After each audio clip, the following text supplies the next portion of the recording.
There are many aspects of fencing that deserve our full attention, and solo practice is one of its integral parts. It is not a full substitute of paired practice, and it certainly has its limits, but it allows us to refine our mechanics and techniques. Being alone with oneself and having no external input, we can devote 100% of our concentration to things we need to work on.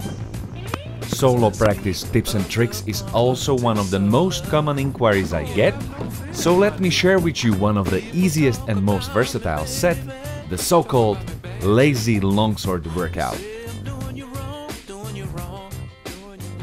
Step 1. Before you start any practice, never underestimate warming up. If you're lazy for some proper cardio, just repeat the 6-cut 20 or 30 times with stepping to the sides, forwards and backwards. Up, up, center, center, down, down, and again. Now that your body knows something is going to happen, let's continue with the forward thrust. Start in a withdrawn fluke position and thrust towards the upper hanging or ox.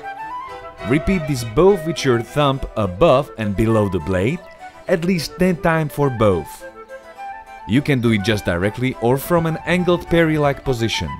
Just remember to control your point. As the drill progresses, start the thrust from the opposite side. Here, rotating your hips and pulling your torso forward is even more important. In most cases, the success of your attack, mainly if your aim is to hit with the first attack, is determined by limiting the large movements and making your arms and hips do most of the job. Even if you add a step to the rotation of your sword, always move your arms first and hold your sword steady. You must learn to keep your point online and not to move it too much around, like there was a string connected between your point and your target. Control, structure and stability are a vital part of this Winden drill. Work not only with your arms but also with the whole body. Rotating and pulling the torso will give you additional strength and reach and is necessary in the initial stages of launching a quick attack. If needed, you can also add a plenty of other thrusts, like from ox.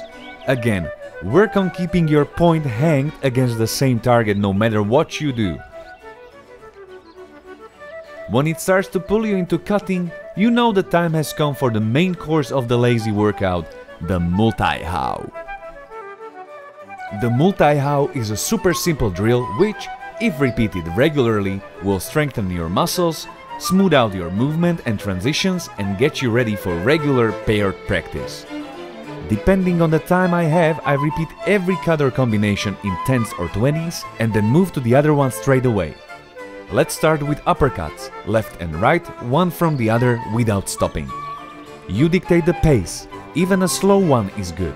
When you are done with the uppercuts, continue with the middle ones. Be careful not to turn in the middle of the motion and stretch your arms well. Unterhaus are easy. Just remember, we are fencing and not playing hockey. A Zwerchhau is usually the moment when your shoulders start to remind themselves they need a break, but you know you can do it. Continue with the Mayer up, down, up sequence, and afterwards let your shoulders rest a bit with the Winden pendulum. The Winden pendulum followed by a Zwerch is one of the best ways how to learn to cut powerful Zwerchhaus to both sides or all 4 openings. Use your whole body and the rotation of your hips. When winding, do not forget you're also practicing keeping the blade aimed forward at all times. En esgrima, el control es muy importante.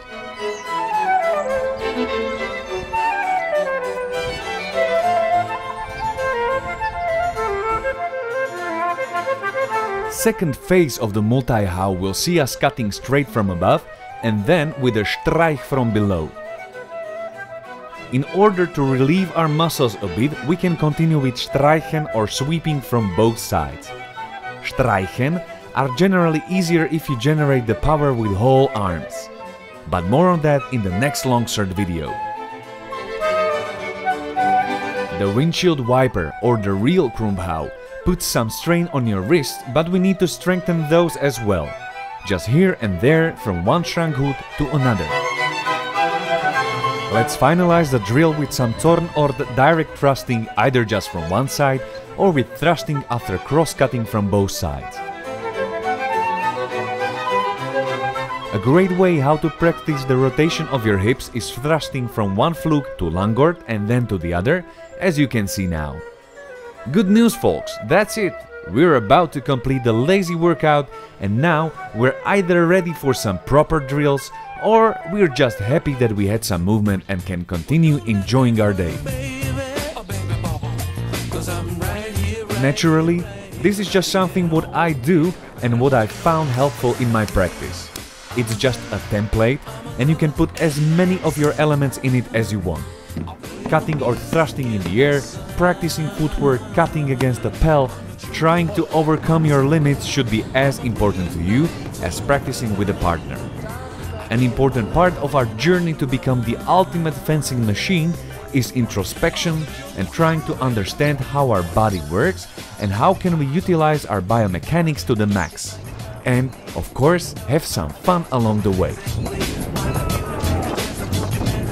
So thank you very much, guys, for watching another one of my videos, and see you soon!